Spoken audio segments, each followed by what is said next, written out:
Então, meu povo, estamos aqui para começar a nossa jornada conhecendo melhor tudo aquilo que foi refletido ao longo de séculos sobre quem somos nós, os seres humanos.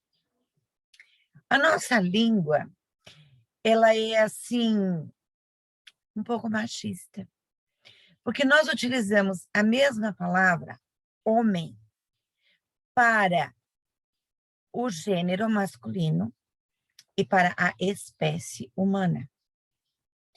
Os gregos tinham uma palavra própria para a espécie, que era anthropos, e andro para o gênero masculino. Então, como durante muitos séculos, no português, se utilizou homem, o que é o homem, né, para tratar dessa espécie, às vezes eu vou usar aqui esse conceito, esse vocábulo, homem, e outras vezes eu vou falar de ser humano, tá? Então, vamos lá, vamos começar a nossa jornada.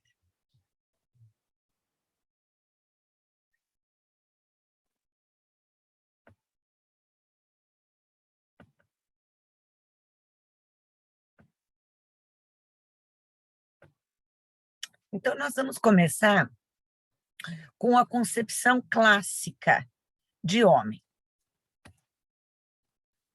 Vamos lá. Então, vamos voltar bem lá atrás, nos nossos antepassados, né? Na Idade Arcaica, onde o homem é dominado pelo cosmo, respeitando a sacralidade da natureza, com a qual estabelece uma relação de temor.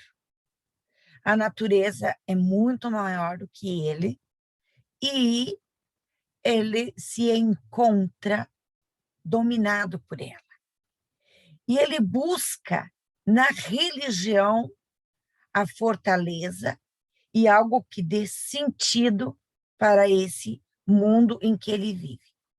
A religião lhe faz ler as realidades cósmicas como símbolos divinos e como espaços teofânicos. O que quer dizer teofânicos? Da manifestação de Deus.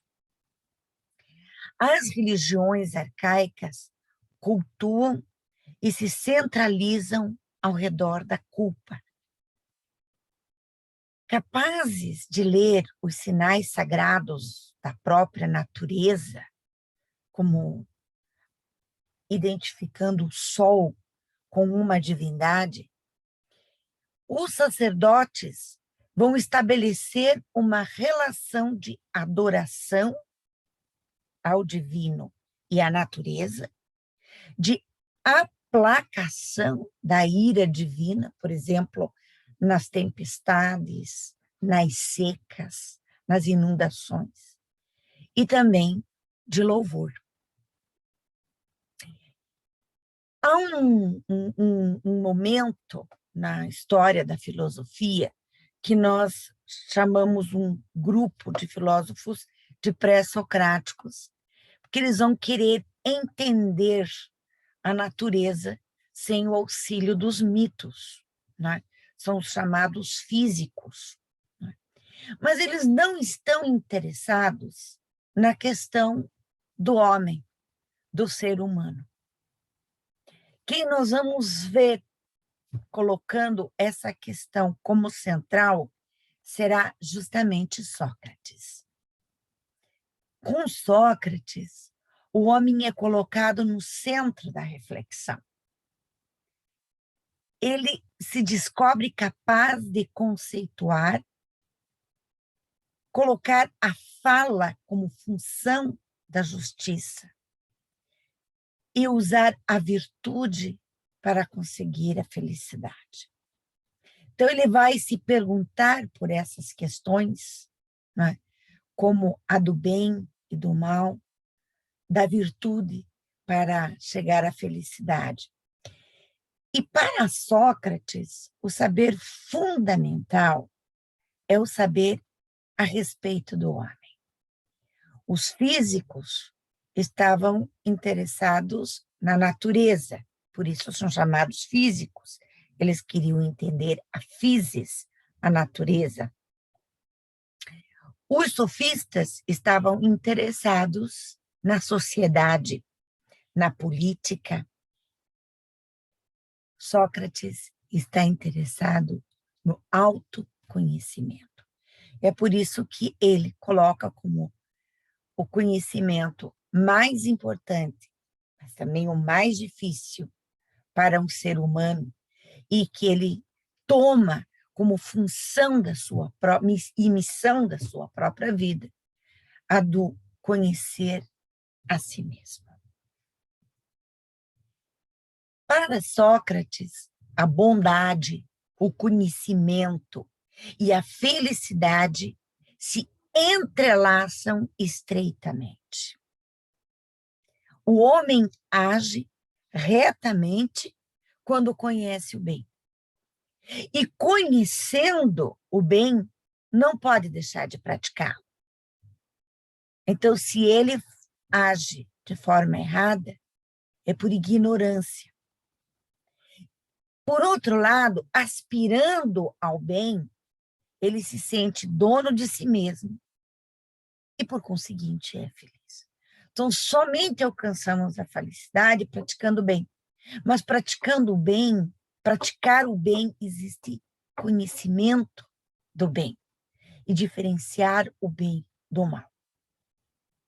O bem, na existência humana, equivale o que o sol é para a natureza.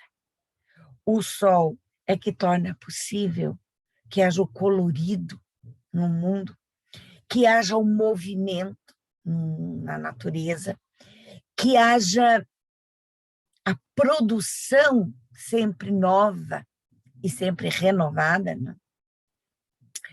Que seja possível o prazer, que seja possível a vida. Pois o bem é isso na existência humana. Depois, nós temos o seu discípulo, Platão, que vai continuar, mais ou menos, seguindo o mesmo eixo, de uma grande preocupação de entender o que é o ser humano, mas ele vai aprofundar várias questões que ficaram, assim, somente lançadas por Sócrates. Para Platão, o homem é um ser dual. Ele é feito de corpo e alma, que são diferentes. O corpo está ligado ao mundo dos sentidos. Ele tem defeitos e tem um fim. A alma é a morada da razão. Ela é eterna e é abstrata. Como ela não é material, nós não conseguimos nem vê-la, nem tocá-la. Se a alma é eterna e o mundo das ideias também é eterno, ela sempre viveu lá no mundo das ideias. Mas, em algum momento, ela passou a habitar um corpo. E esse corpo se tornou uma prisão para a alma. Tanto que o Platão faz um jogo de palavras, né? Corpo quer dizer soma, em grego, e alma desculpe, corpo é soma, e prisão é sema, em grego.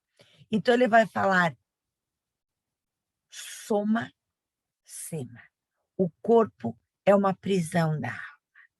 E é aí que ele utiliza um outro exemplo, que é o da carruagem. O corpo seria a carruagem. Eu sou a minha alma, né? É o cocheiro, o homem que conduz a carruagem.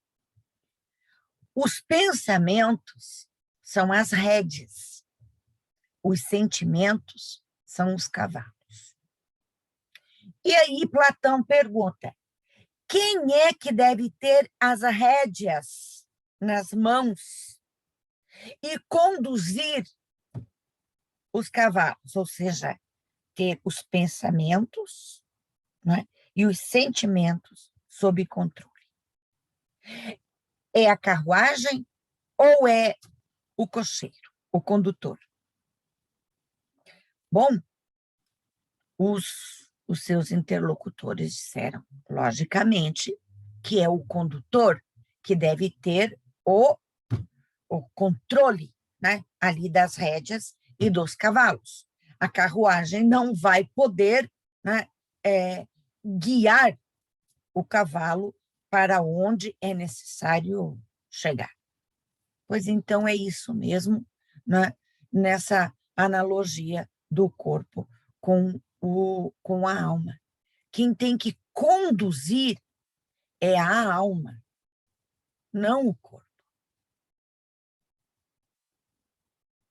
O que acontece é que quanto mais a nossa alma está reprimida pelo corpo, não é? Menos ela consegue conduzir bem essa carruagem que somos nós, não é? A pessoa se torna perdida nesse mundo, não é? A alma, ela deseja voar de volta para casa, para o mundo das ideias. Ela quer se libertar desse cárcere que é o corpo. Como ela deve fazer para se libertar desse cárcere que é o corpo? Se matando? Não, logicamente não. O que ela tem que fazer é assumir o comando. Quanto mais o corpo comanda, mais perdida está a pessoa. E quanto mais a alma comanda, mais livre ela se torna desse cárcere, até que ela possa voltar à sua origem. Eu não sei se vocês estão percebendo a similitude desse pensamento com um pensamento que acompanhou o cristianismo ao longo da Idade Média, que é o do menosprezo do corpo com relação à alma. Inclusive com práticas de mortificação do corpo. O que quer dizer mortificar? É dar morte, não é? Então, havia técnicas, inclusive, né, de mortificação, silícios e outras práticas, né, para manter o corpo sob domínio, e as suas paixões e as suas fraquezas, e não permitir que essas paixões, essa fraqueza, né, essa vulnerabilidade que o corpo tem diante, né, das tentações do mundo, que elas dominassem a pessoa. Isto veio de Platão. Essa concepção veio de Platão. Apesar de que Platão ele nunca sugeriu a mortificação do corpo. Né? Sugeriu, sim, a ginástica para manter o corpo sob controle, a prática da virtude, da moderação, da temperança, né? A aprendizagem da música, da aritmética, dominando o espírito. Né? Mas ele vai ter uma influência bastante grande na Idade Média. Né? Para Platão, a nossa alma, na verdade, ela é dividida em 3 partes. E cada parte se aloja num determinado lugar do corpo. Então, nós temos a alma concupiscível, que se aloja no ventre, no abdômen, né? E ela tem por função a sobrevivência, tanto do indivíduo quanto da espécie, né? Vocês já sabem, claro, que nessa parte do abdômen nós temos o sistema digestivo, que é justamente aquele que digere os alimentos para a sobrevivência, não é? Nossa individual, do nosso corpo. Mas também temos os órgãos que cuidam da sobrevivência da espécie, né? Que então são a próstata, o útero, ovários, bolsa escrotal, não é? Então, justamente aquilo que é responsável pela sobrevivência da espécie. Como essa alma ela está muito ligada às questões materiais, corpo, comer, beber, fazer sexo, né? Então, ela tem que tomar muito cuidado com os excessos.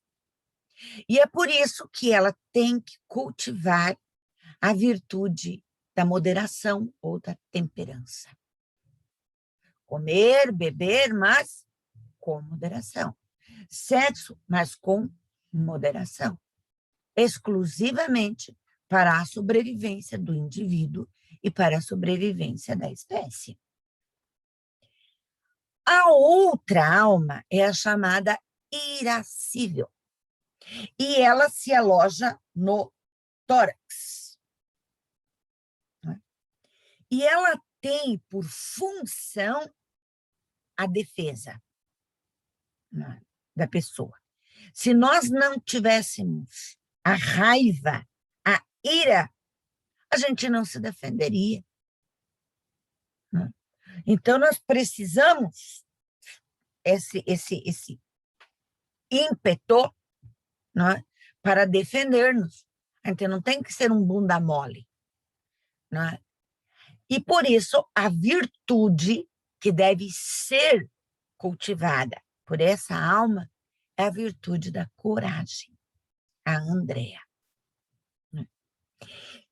E a outra parte, terceira parte da alma, é a alma intelectiva ou racional. Ela fica alojada na cabeça e tem por função o governo do nosso corpo e da nossa existência. E a virtude que ela tem que praticar é a virtude da prudência ou sabedoria. Na verdade, essas três almas, elas mostram as três inclinações naturais, que são as diferenças naturais entre os homens. Enquanto uns têm propensão a ser um guerreiro melhor, tem essa inclinação para ser um soldado, um militar, outro tem um talento natural para desenvolver a parte intelectiva da alma, os intelectuais. Outros são mais levados a produzir, a empreender, a realizar, fazer coisas, né? Então, cada pessoa, ela tem uma dessas almas mais desenvolvida e ele vai se perceber mais propenso para uma dessas atividades, não é? Então, por exemplo, a alma concupiscível, ela produz e busca prazer. Nós experimentamos sexo, a fome, a sede e, em geral, os desejos opostos à racionalidade. Então, a pessoa que tem essa inclinação, ela tem que tomar muito cuidado, né, com essas suas inclinações, cultivar a virtude da temperança. Nós temos todos nós temos alma concupiscível. Todos. E, portanto, nós temos todas essas inclinações, mas alguns, não é, têm um pouco mais de propensão para essa área. Mas todos temos que cultivar esta virtude. Aquele que cultiva a virtude da temperança, não, da moderação, ele será uma pessoa que saberá produzir e buscar o prazer com equilíbrio, com harmonia. Aquilo que vai lhe fazer bem não vai lhe fazer mal. Na alma justa, o espírito irascível, ele resiste aos desejos apetitivos, manifestando a coragem de ser bom. Na alma injusta, ele alinha-se com os desejos concupiscíveis, manifestando a busca pelos prazeres do corpo e utilizando a força para não só dominar os outros, né, e impor o seu domínio sobre os outros, não é? Como, com isso, com esse poder, com essa força, né, se tornar uma pessoa totalmente subserviente aos próprios prazeres. Né? A alma racional, ela governa através do amor ao conhecimento. Discerne o que é real e não apenas o que aparentemente seja real, né? Ela sabe discernir, reconhecer o certo, o errado, o verdadeiro, o falso, o justo do injusto e pode julgá-lo. Para a Platão, uma pessoa justa é uma pessoa que cultiva todas essas virtudes e ela tem essas três partes da alma em harmonia e em equilíbrio. Como dizíamos antes, para Platão, a alma busca voltar à sua origem no mundo das ideias. Ele, em palavras suas, ele diz o seguinte: ó tu, moço ou jovem, que te julgas abandonado pelos deuses, saiba que se te tornares pior, irás ter com as piores almas. Ou, se melhor, irás se juntar às melhores almas. E em toda a sucessão de vida e morte, farás e sofrerás o que um igual pode merecidamente sofrer nas mãos de iguais. É esta a justiça dos céus. Platão acreditava em reencarnação? Sim, em várias. Não é? Até que a pessoa ela tivesse a sua alma estivesse em condições, ela tivesse amadurecido, crescido, melhorado a partir de cada encarnação, até ter condições de voltar à sua origem, né? Que para ele seria no mundo das ideias. Vamos conhecer agora o pensamento de Aristóteles, que foi discípulo de Platão. Para Aristóteles, a alma ela não é pré-existente. Ela passa a existir junto com o corpo. E quando o corpo morre, deixa de ter vida, a alma deixa de ter vida também, porque é a alma o que traz vida ao corpo. Quando, né, não há mais alma, não há mais corpo. Os dois deixam de existir sempre.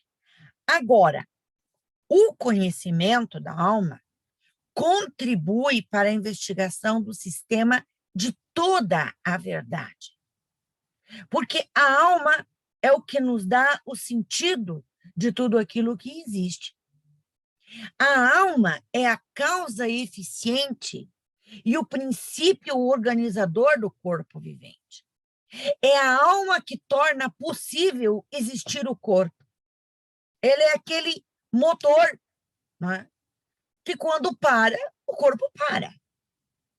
Não só como o motor, o que faz acontecer, não é? A vida do corpo, ela também é o princípio organizador. E ele entende, Aristóteles, que em todos os seres vivos há a presença de alma. Só que são almas em graus diferentes. Por exemplo, não é? Nos vegetais, que são seres vivos, nós temos a alma vegetativa. Nos animais, que são seres vivos também, há um diferencial, não é? Que são as sensações e as emoções. E, então, isso acontece porque eles têm uma alma animada. E nos seres humanos, que são seres vivos, que são animais, tem a alma vegetativa, tem a alma animada, há também a alma racional. É isso o que torna os seres humanos diferentes dos outros animais. Eles são animais, só que são animais racionais. Agora, todos os seres, todos, a formiga e o pé de manga, tá? O jacaré e o planeta Vênus. Nós e um pedaço de cobre.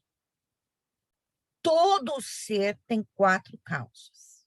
Tem uma causa material, que é a matéria do qual ele é feito. Tem uma causa formal, que é a forma que ele faz ser isso e não ser outra coisa. Uma causa eficiente, que é aquilo que lhe fez existir. E uma causa final, que é a sua finalidade. Nós não temos aqui o objetivo de explicar essas 4 causas, que seria uma outra aula, que seria sobre a metafísica de Aristóteles. Mas nos interessa aqui abordar um pouco a questão da causa final. Todo ser tem uma causa final. Por exemplo, não é? A causa final da caneta é escrever. Certo? Muito bem. A causa final desta água que está aqui nesse copo, matar a sede dos seres vivos. Todo ser tem uma causa final. Agora, qual é a causa final do ser humano? Por quê? Porque nós estamos falando disso, né? O que é o homem, né? Qual é a causa final do ser humano? Qual é a finalidade do ser humano? Né? Poderiam dizer, ora, crescer, se reproduzir e morrer. Mas, poxa, só isso? Isso também uma formiga não tem esse objetivo, né? Se crescer, reproduzir e morrer? Nós não temos nada mais do que uma minhoca, né? Ah, ele diz, tem sim. Não é simplesmente isso. A causa final do ser humano é a felicidade. Em grego se diz eudemonia. Né? A palavra daimonion, ou demônio, quer dizer feliz. E eudemonia quer dizer felicidade. Então, a finalidade da existência do ser humano, o para que ele existe, é para a felicidade. Mas aí você me perguntaria, mas como alcançar a felicidade? Ele diz que pela prática das virtudes. Praticando as virtudes, nós somos felizes. Mas como se adquirem as virtudes? Pelo hábito. Né? Hábito é uma segunda natureza. Então, eu tornando determinada prática, não é? repetida, né? Eu vou torná-la um hábito. E tornando um hábito, eu vou praticar o hábito e vou ser feliz. Mas como se adquirem hábitos virtuosos? Pelos costumes praticados em uma sociedade. A gente vive em sociedade, aquilo que se vive naquela sociedade, a gente aprende, os costumes da sociedade, a gente passa a também tornar nossos costumes, certo? Então, precisamos viver numa sociedade virtuosa para adquirir costumes virtuosos.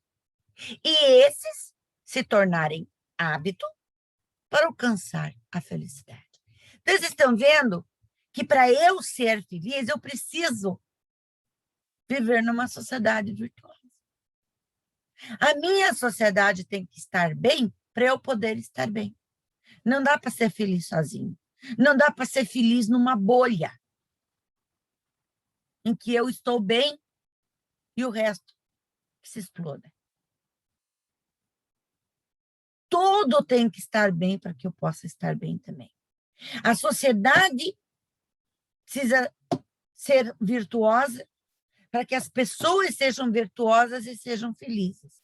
Só que a sociedade virtuosa, ela é virtuosa porque ela é composta de indivíduos virtuosos. Então, há uma relação intrínseca, profunda, super amarrada entre o indivíduo e a sociedade em que ele vive. A sua felicidade individual e a felicidade da sociedade em que ele vive. Cada um de nós tem um papel definido e particular que contribui para a harmonia do todo, tanto da vida privada quanto da pública, tanto da política quanto do funcionamento dos astros. A plena realização dessa função específica do homem é uma contribuição para a realização da cidade feliz.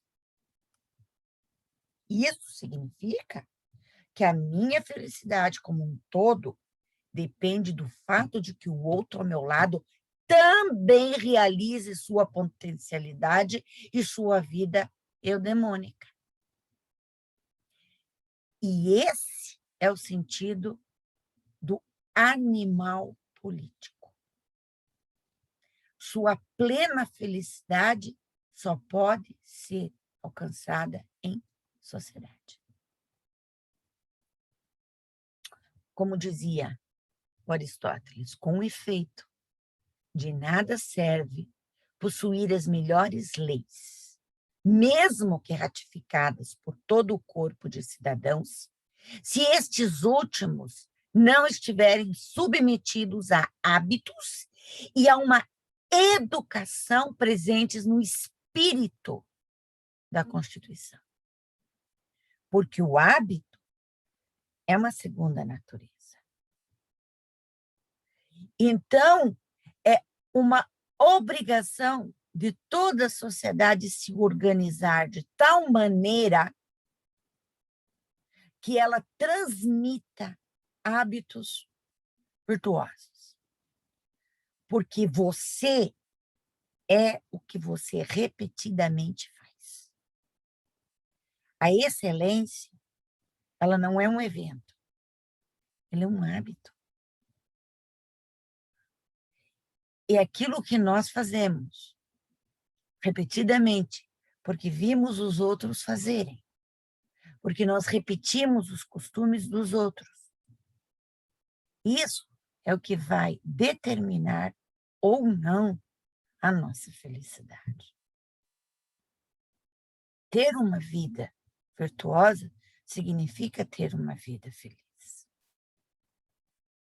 E nós precisamos, politicamente, polis, é cidade, né? Depois vai se chamar sociedade, né? E política vem daí.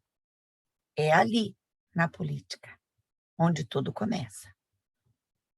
Né? Agora, vocês me perguntariam, você está falando que a gente precisa praticar a virtude para poder ser feliz, mas o que é virtude? Bom, a virtude está no meio. No meio de quê? No meio entre dois extremos. O extremo por carência ou por excesso. O oposto de virtude se chama vício. E nós temos vício por carência e vício por excesso. Então, tanto um oposto, um extremo, como o outro extremo, são vícios. No meio, nós temos a virtude. Tá, gente? Então, vamos lembrar disso. No equilíbrio, no meio, entre excessos, nós encontramos a virtude. E a virtude é o fundamento da nossa felicidade. Né? É por isso que o nosso amigo Aristóteles dizia que a grandeza não consiste em receber honras, mas em merecê-las. Então, gente, nós fizemos um pequeno passeio, aí conhecendo um pouco o pensamento de Platão e de Aristóteles. No nosso próximo encontro, nós continuaremos conhecendo um pouquinho mais do pensamento dos filósofos. Aí, e vamos deixando que eles nos convençam ou não sobre a maneira que eles entendem o que somos nós, né? Esse enigmático ser que é o ser humano. Até lá, até a próxima, gente.